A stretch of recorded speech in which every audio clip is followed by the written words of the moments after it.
Hello everyone. In this video, I will be talking about the chapter 3 and chapter 4 in Jordan book. These two chapters covers the basics about the financial markets, some basic concepts in the financial markets. There are several things I want to mention before I get started.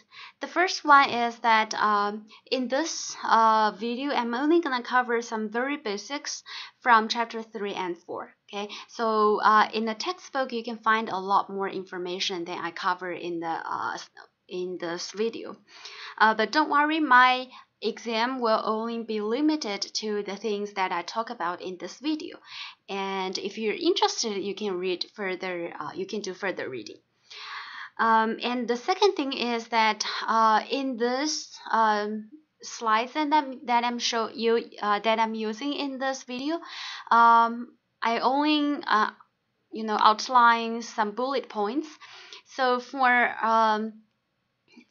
additional information, you can read the slides called additional slides to read for chapter 3 and 4. And these slides will be in the Dropbox folder. Okay? And the third thing is that there's no quiz after this video. Okay, so you don't need to do a quiz, but the content in this video will be covered in the first exam that's on March 4th. All right, so now let's get started. The financial market, it's no different from any other product market, such as car market and house market. In the financial market, there are two important elements. The first one is the participants, and the second one is the products. In the financial market, we call those products securities. So we'll first talk about who are the participants, and then we'll talk about what are the securities, and lastly, we will talk about how do the participants create and trade those securities. So the first one, who are the participants in this financial market? Before we talk about that, we have to think about what is the key role of a financial market. Okay, the key role of the financial market is that this market has to allow the money to flow from the people who have money to the people who need money. Okay, if money can flow very smoothly from the people who has money to the people who need money, then the money can be used very efficiently. Okay, and if money are used efficiently by those entrepreneurs or anybody, hopefully they can use those money to create some plans or to create some job opportunities. That's how the economy develops. Okay. In reality, any strong economy, and behind it, there must be a very strong financial market. Okay, because that's how those entrepreneurs or managers can get money to invest in those great projects. So that means there must be two types of participants: money suppliers and the money demanders. Okay, so who can be the money suppliers? It can be individuals, firms, or government, whoever has money, right? So individuals, obviously, they have money, they receive their salaries, or they make money elsewhere, so they have savings. And the firms, when they make a lot of money before they spend it, they have a lot of cash. Okay, so they could also be the suppliers. And the government, they collect a lot of tax and they have a lot of revenue, so they could potentially be the suppliers as well. On the money demander side, we also have individuals, firms, and governments. Okay, so we all have times when we need to borrow money to either buy houses, or firms, they need to invest in projects, and government, they need money to build schools or any other projects. Okay. So in the market, we want the money to go from the suppliers to the demanders. Okay, but obviously those two parties do not meet automatically, right? So think about, if you want to borrow money, do you know where to go? Probably you don't. You don't know, right? So that's why we need some intermediaries who can bridge the gap between those two parties. Okay, and those intermediaries, we call them financial institutions or financial intermediaries. Okay, the concept of this is kind of like the real estate brokers, right? When you need to rent a house, you don't know where to go.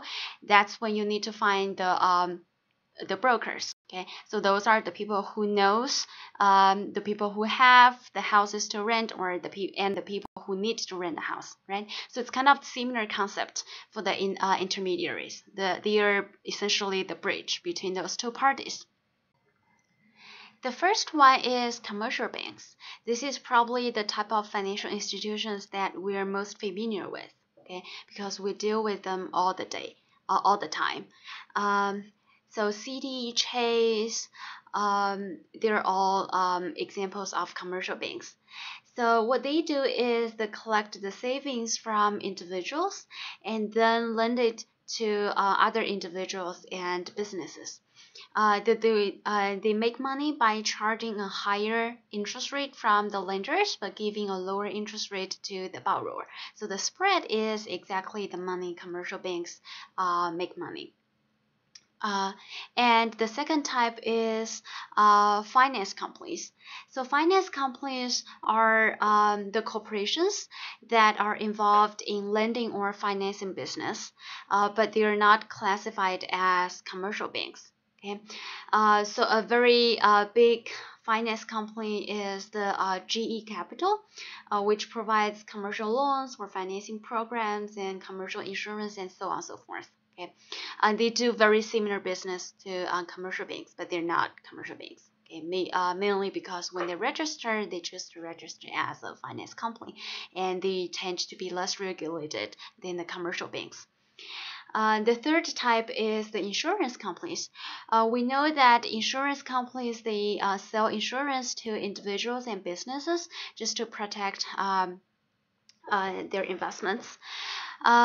So typically they collect a lot of premium and then hold the premium until they need to pay claims to the holders of the insurance contracts. Okay, but oftentimes they collect more money than is needed to be paid out. Okay, so that means the insurance companies oftentimes they sit on a big pile of cash. Okay, so what do they do with the cash? They are also actively involved in the financing business. Okay, they do a lot of lending and leasing and so on. Okay, and the third big type is called investment companies. Okay, so investment companies, what they do basically is that they take money from investors and then invest on their behalf. Okay, a very big difference between the investment companies and the commercial bank depositor is that as a depositor for commercial banks, you're not thinking about investing. You're mainly just depositing your money there. Okay, so when the commercial banks make money or they lose money, your money is not affected. Okay, whereas for the investment companies, if you choose to put your money with them, you are thinking about investing. That means you're taking the risk. Okay, so when they make money, you also make more money. But when they lose money, you also have to share the loss. Okay, so there are several types of investment companies. The first one is mutual funds. Okay, so it's probably very familiar to very many of you. Okay, so what mutual fund does is that they collect money from average investors and then invest on their behalf. Okay, so what are the benefits for the mutual fund investors? Okay, there are mainly two. The first one is the diversification benefit. So suppose you're an investor and you only have a couple of $1,000. When you invest, you probably can only buy one type of stocks or one type of bonds, which we'll talk about later. So that means if you have limited money, most of the time your money is concentrated on one type of securities. Okay, so that means it's very high risk. Okay, so by investing in mutual funds, they collect a lot of money from many investors, and they can invest those money onto many investments. Okay, so that way mutual fund kind of create a diversified portfolio. Okay, so it's kind of like putting the eggs in different baskets, so it's less risky. Okay, so as a mutual fund investors, if you buy the mutual fund, you're essentially buying a portion of all the portfolios. So you're also investing in many stocks. Okay, so you're diversified. And the second benefit is that the mutual fund is managed by experts. Okay, they are called mutual fund managers. As an average investor, probably you lack the expertise or you don't have the money to invest very actively. Okay, that's why you give money to the mutual fund managers. Okay, so potentially they know more, so they can make more money for you. Okay, but just potentially, oftentimes they lose money as well. Okay, so that's the risk you have to bear. Where do we purchase the mutual funds? The mutual funds are often offered by many investment companies. So for example, Fidelity or Chase, they all offer different kinds of mutual funds. Okay, so when you buy or you sell, you would transact directly with those investment companies. Okay, so there are two types of mutual funds. One is called load fund, the other one is called no load fund. Okay, load means the commission fees. Okay, so load fund means that when you purchase it, you have to pay commission fees. And no load fund means that when you purchase it, there's no commission fees involved at all. Okay, and the second type is hedge fund. Okay, so the hedge fund works very in a similar way to the mutual fund. Okay, so the hedge fund managers would collect money from many retail investors or other companies, and then they invest on their behalf. Okay, the difference between hedge fund and mutual fund is that hedge fund tends to be riskier. Okay, so they would invest in a lot more risky assets compared to mutual fund. Why do they invest in risky assets? Because remember, higher risk, higher return. Okay, so oftentimes hedge fund would generate a higher return. Okay. But because the hedge fund oftentimes is quite risky, it's limited to only the people who has money and to the people who have money and who have the ability to take the risk. Okay, so hedge fund is only open to the so-called accredited investors who have a net worth of more than $1 million. Okay, so the hedge fund is not open to anybody, whereas mutual fund is open to anybody. Okay. And because hedge fund is only open to the very wealthy group of people, they tend to be less regulated by the regulators. Okay, remember, so one of the reason that regulator is highly concerned about this financial market is they want to protect the average investors. Okay, but the hedge fund investors, they are not considered average, average people who need to be concerned about their rents or their food and so on. Okay, so hedge fund is much less regulated, so we know less information about it. ETF stands for exchange traded funds. Okay, it also works in a very similar way to mutual funds. Okay, they collect money from investors and then invest. There are two key differences between the ETF and the mutual funds. The first one is that the ETF is publicly traded. That means you can purchase exchange traded funds on any stock exchanges, just like you're purchasing a stock. Okay, so that means, in other words, you can buy ETF from any other investors who has the certain ETF you want, or you can sell it to anybody who wants it. Okay, whereas mutual fund, you can only sell or buy it from the mutual fund, the company itself. Okay, and the second difference is that the ETF is very passively managed. Okay, so for mutual fund, oftentimes there's a mutual fund manager who is actively doing research on the stock market. They would buy and sell very frequently depending on their judgment about this market. Okay, so they trade much more frequently. But ETF, it's passively managed, meaning that the managers do not adjust the portfolios very often. Okay, oftentimes it tracks a certain stock market index, such as Dow Jones or S&P 500 index. Okay, so what happens for example, if the ETF tracks the Dow Jones index, they only sell or buy stocks whenever the Dow Jones adjusts their stocks in their portfolio. Okay, if you don't understand what is index, don't worry, we'll talk about that in the next chapter. Okay, so we'll come back to this issue again. Because ETF is less managed, is not actively managed, that means less labor is involved. Okay, so that means ETF oftentimes they charge a lower fee compared to mutual fund. Okay. By the way, so the fee means that, for example, when you purchase mutual fund, you have to pay for all the mutual funds and hedge funds and ETF. There are several fees. The first fee is called the management fee. So that means suppose you invest $100 with the funds, they charge you maybe 1% to manage the fund, okay, to manage your money. And the second type of fee is called incentive fee. Okay, so that means when they make money for you, suppose they make $100, maybe they will charge 20 from that money they made for you. That is called incentive fee.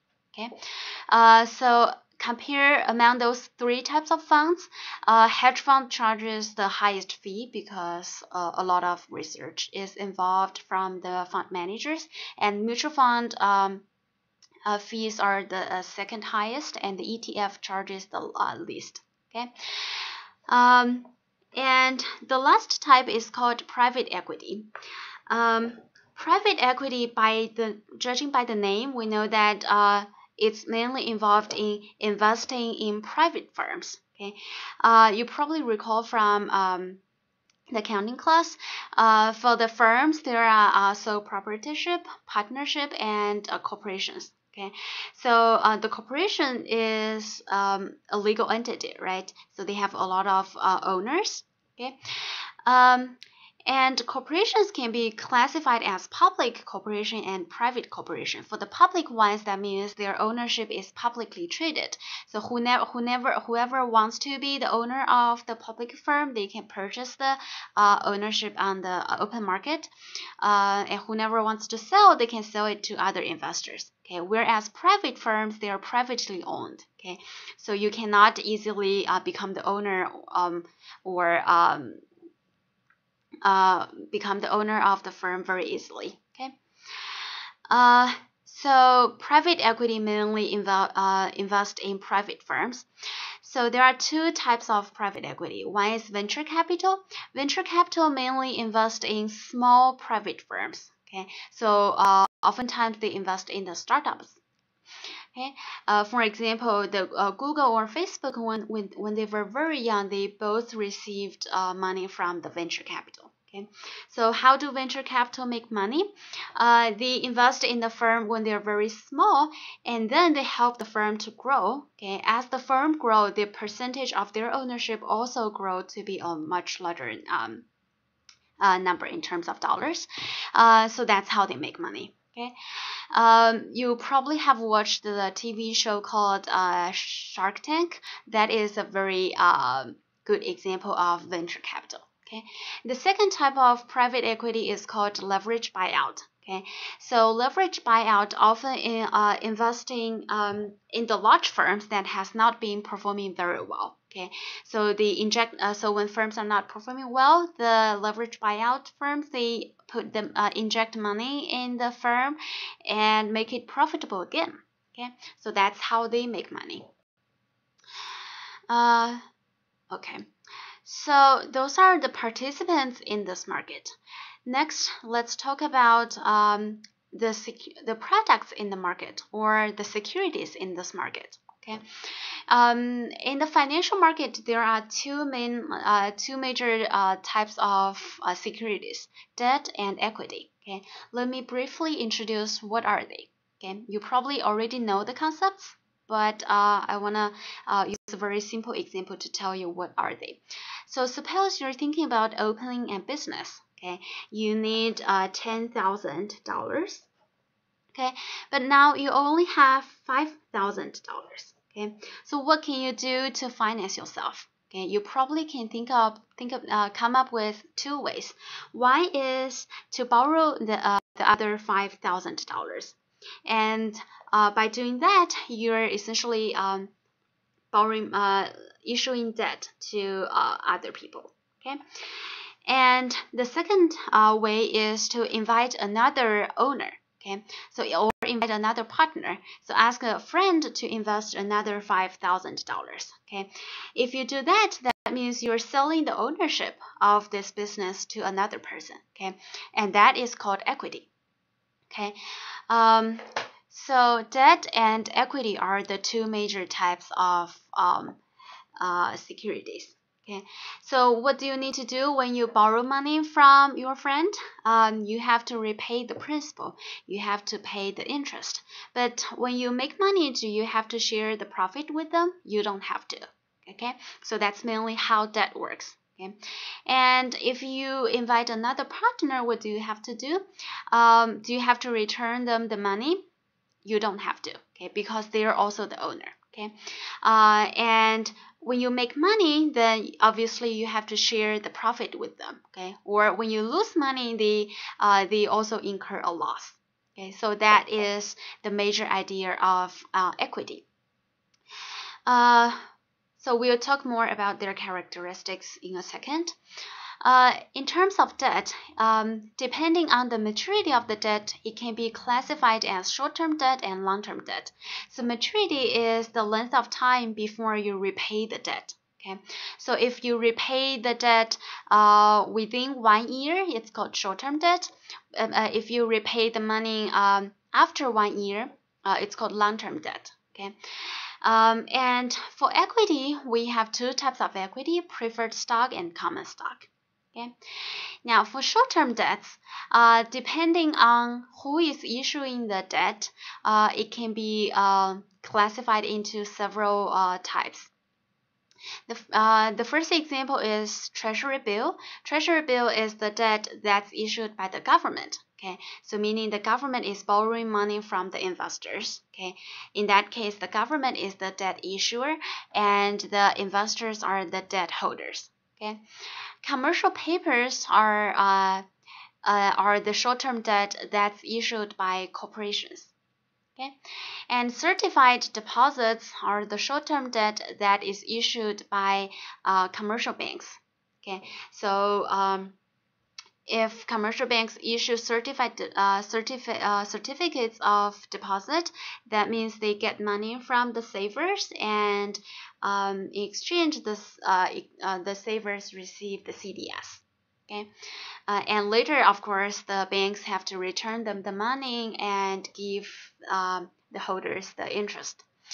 And consumer credit is the short-term debt issued by individuals. Okay, so whenever you swipe your credit card, you're borrowing money from the bank. Okay, that means you're issuing consumer credit to the bank. You're the debt issuer, and the bank is the debt holder. Okay, and in terms of long-term debts, depending on who is issuing it, we also have several different types of long-term debts. Treasury notes are the long-term debt that's issued by the government that has a maturity of 1 year to 10 years. Okay, and treasury bonds are the long-term debts that's issued by the government, and they have a maturity of 10 years to 30 years. Mortgage is the long-term debt that's issued by individuals. Okay, so if you want to buy a house, you borrow a 30-year mortgage from the bank, then that means you are issuing the long-term debt to the bank. Okay, you're the issuer, and the bank is the debt holder. Corporate bonds are the long-term debt that is issued by corporations. Okay. Now, another type of classification for all those financial instruments is depending on the maturity. Okay, so the instruments that has a maturity of less than 1 year, we call them the money market instruments. Okay, so only the short-term debt will be classified as money market instruments, and all the other financial securities, they all have a maturity of more than 1 year. Okay, so when you think about equity, obviously the corporations, they potentially you would expect them to exist for more than a year. Okay, so equities are all long-term securities. Okay, so long-term debt, preferred stock, and common stock, they're all capital market instruments. Okay. And next, I want to briefly review what are the different characteristics of those securities: debt, preferred stocks, and common stocks. Okay, so the first characteristics concerns about the voting rights. Okay, so the voting rights indicates whether the security holders can have a say when it comes to the major issues for the corporation. Okay, so for example, you're the restaurant runner. Now you're thinking about open another store. Now the question is, whether does the debt holders have a say in this issue, or does the common stockholders have a say in this issue? Okay, so you probably have still recall those knowledge. Okay, so the debt holders, they don't have voting rights. Okay, so the friend, whoever lent you money, they cannot decide whether you can open another business. Okay, and preferred stockholders, they don't have voting rights either. Okay, only the common stockholders have voting rights. Okay, and second, what do you need to pay to the debt holders, preferred stockholders, or common stocks? Okay, that's called dividend or interest payments. Okay, so for the debt holders, what you have to pay periodically is the interest. Okay, and it's obligatory. You have to pay, and the amount you pay is oftentimes fixed. Okay, meaning the interest rate is fixed. Preferred stock, you pay them. Preferred stockholders, you pay them dividend. Okay, and amount oftentimes is fixed. Okay, however, the preferred stock dividend, it's kind of different from debt. For sometimes the corporations can skip the preferred stock dividend for a period or two. Okay, if they are not making enough money. Okay. And the common stockholders, they also receive dividend, but the dividend amount they receive is not fixed. Okay, it's at the discretion of the managers of the firm. Okay, so the managers of the firm, they can decide whether they want to pay the dividend and how much they want to pay the dividend. Okay. And the third characteristics concerns about the claims for income. Okay, so this means that when the business makes money, do you need to share? So who do you need to pay first? Okay, so when you open the business, of course, when you make money, you have to pay the interest first. Okay, so that means you have to pay the debt holders first, and then you pay the preferred stockholders, and lastly, you get to share the profit or the loss with the common stockholders. Okay. And claim for assets in case of bankruptcy. So that means suppose the firm, the business run out of business. Okay, so they have to go bankruptcy. Now, most likely all the security holders, they suffer from a loss. Okay, but the business potentially, when they liquidate, they still have some assets in the business that the security holders, they can take those assets and hopefully sell them and recover some of their losses. Okay, so who can come first and take those assets away? So the debt holders can come first, and then it comes to the preferred stockholders, and lastly the common stockholders. Okay. So based on the first 4 points, we can see which type of security holders bears the highest risk. Obviously, it's the common stockholders, right? Because their dividend is at the discretion and they're paid the last. And also when the firm goes bankrupt, they are paid the last. Okay, so the common stockholders bear the highest risk. Okay, and the debt holders bears the lowest risk because they're always paid the first. Okay, and they're paid the fixed amount. And preferred stocks holders stand in the middle. And the flip side of risk is the return. Okay, so remember we talked about that there is a risk and return trade-off. If you take high risk, potentially you can expect a higher return. Okay, so because common stockholders they bear highest risk, so potentially they have the highest return. Okay, so that explains why a stock market will generate a lot higher potential return compared to other types of investments. Okay, for example, debt. Okay, so the debt holders has the lowest return. Okay, because it's the safest. Now, those are the characteristics. Lastly, I want to talk about how do the participants create those instruments and how do they trade those instruments. Okay, so in the first step, the participants has to create those investments. Okay, so whenever the corporations issue securities to the investors in exchange to the cash, the securities are created. Okay, for example, when corporations borrow money from the investors, the debt security is issued and investors give them money back. Okay, or when corporations issue equity, they're selling equity to the investors and receive money from the stockholders. Okay, so this stage is called the creation of securities. Okay, it happens in the primary market. Okay, and this transaction is between the firms and the investors. Okay, so in the primary market, oftentimes the investors are institutional investors. Okay, now when we talk about investors, there are two types of investors. Okay, one is retail investors. So it's like the people like you and me. We're called retail ones. And the second one is called institutional investors. Those are the mutual fund or hedge fund that we talked about before. Okay, because in the primary market, the corporation oftentimes they want to raise a lot of money. Okay, so they would prefer to transact just with those institutions who has a lot of money. Okay, instead of getting money from retail investors. Okay, so that's why the major participants are the institutional investors. So once the creation is completed, the corporation will take the money back, and then they would put the money into investment, and hopefully this investment generate a lot of cash flow. Okay, now when the firms generate cash flow, that means they make money. What can they do with the money? There are two ways. One way is to reinvest the money back into their business, and that's called retained earnings. Okay, the reason they want to retain earnings is to expand the business to generate more profit in the future.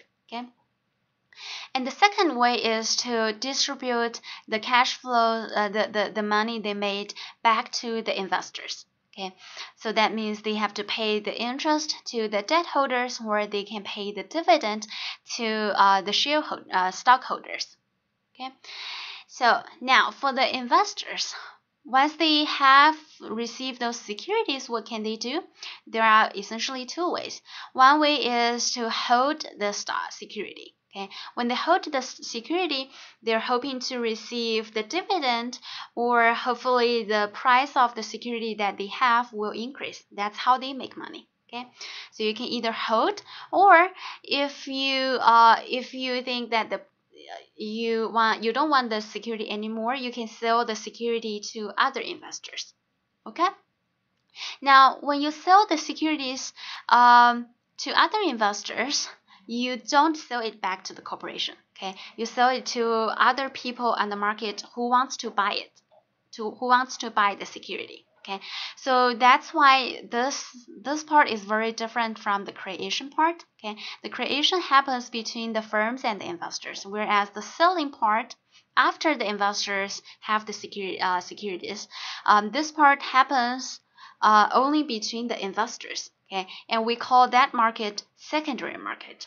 Okay, so the secondary market provides the investors a chance to liquidate their position, okay, or get their cash back. Okay, so that is essentially a brief overview for the financial market. If you have any questions, you can email me, and Don't forget to read the slides. It has a lot more content, and basically all the bullet points that I talk about in the slides are on the additional slides to read. Okay, so I'll see you in class.